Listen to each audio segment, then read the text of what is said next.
is blessings. He fell in love with Leah. At the time, we both identified as lesbians, both female, and today I stand before you as a transgender male.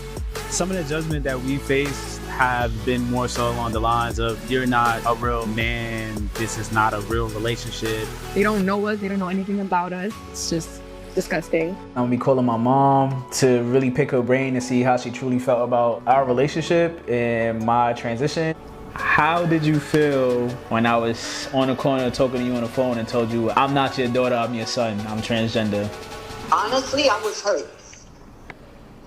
My name is Leah. My friends and family had a hard time accepting the fact that I was gay, and now my husband is trans. Leah and I met 9 years ago at a college party in New York. At the time, we both identified as lesbians, both female. Today, I stand before you as a transgender male and Leah pansexual.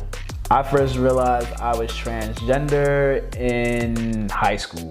I couldn't say the words out loud and I kind of just brushed it under the rug until the words that I kept inside got too loud. This is a throwback. This was when we first started dating. Yeah. Like, not even dating, we were just talking, getting to know one another. This was our first picture that I ever posted of us. Very first picture ever. It's the smiley for me. This is the day I proposed. We're right under the tree. The other way was the sunset. This is Timmy's graduation. Yeah. I was actually transitioning here. Beginning stages, right? I ain't have nothing. I was still wearing a binder, everything. This was the first time I went to a beach without a top on. Yeah. My first summer after top surgery. I revealed to Leah that I wanted to transition, I want to say in 2017. When I revealed it to her, I was nervous.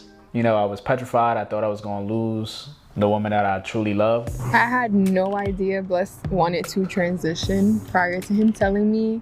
I noticed a shift in his mood and behavior, kind of fell into like a depression. And that's when I started asking more questions, you know, trying to figure out what it was. The reason why I kept it in for so long, I had to be able to say it to myself before I could say it to other people out loud. And then when I was able to do that, I felt like my whole world probably was gonna be twisted upside down just because this was literally like just boom, here you go, this is what it is.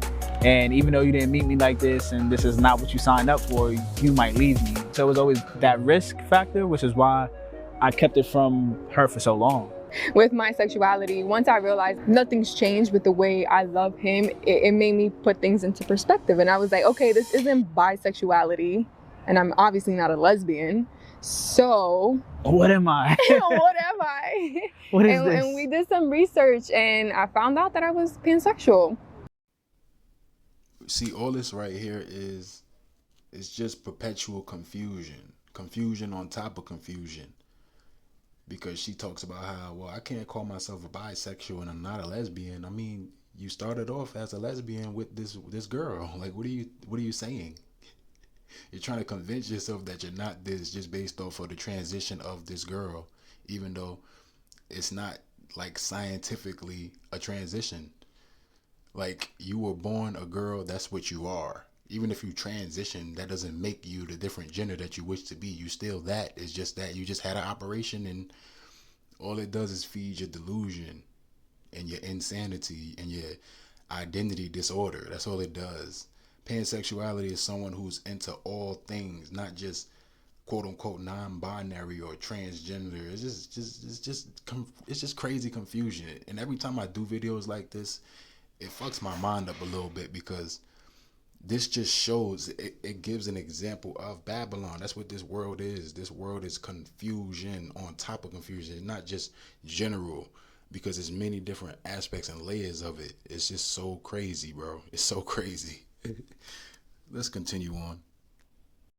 And I never knew that was a thing up until he came out as trans. In regard to our relationship and the judgment we receive, a lot of people, one, they think our relationship is lies. They think transgender people should not exist or don't deserve to live.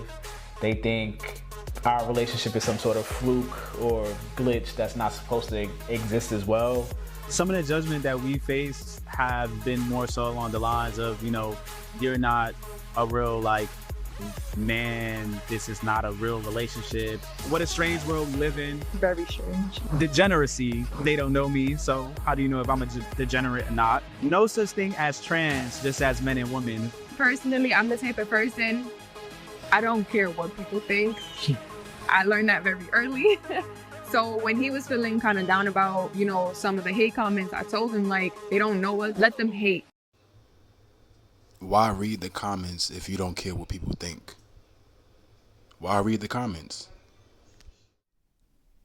I mean, at the end of the day, you can't conflate hate, quote unquote, hate with truth, because what the comments showed was truth. You being a transgender, quote unquote, person, that in itself is degeneracy. I don't give a fuck what nobody say. And yes, according to righteousness, according to reality, you people should not exist because you people are cancerous to the world. You cannot reproduce. So how is what you're doing normal? If you can't reproduce from what you're doing, it's not normal. It's not normal. We have reproductive organs for a reason, and you did something to take that away from yourself because you thought that you should be a different gender other than what you were born as, because there's something wrong with you. You have a demon on you. You are degenerate. You just don't understand that because in this world, they cater to you. They coddle you. They coddle people like you. So it's important for us to understand where we at. Everything is upside down. As above, so below. That's just what it is. So they look at the comments in terms of what the quote unquote judgment is rather than understanding what's being said, because it's all truthful. It's not like they saying F you, this and that. They saying like, listen, there's two genders, men, women. There's no transgender. That's just a concept. That's how you conceptualize human beings. And you aid in their delusion, making them think that, yeah, they are a girl even though they born as a boy and vice versa. This is not normal, but they try to normalize these things when they combat it with this type of, with these type of segments. All these segments are used for is to combat the people who disavow these things. They try to break people down and get them to be on board with it. Like, you know what? Okay, let's have sympathy for them, because they looking at it like hate. They victimizing themselves, even though people like this should be on their own island or whatever. Because you're cancerous. You don't do anything good for regular people. It's not good for a person to be a homosexual. It's just not. Like, if you're a guy and you're homosexual, that's not a good thing. You may think that it is because you live in a world where they tell you that. That's how you know that this is not a real world. This is not a substantive world.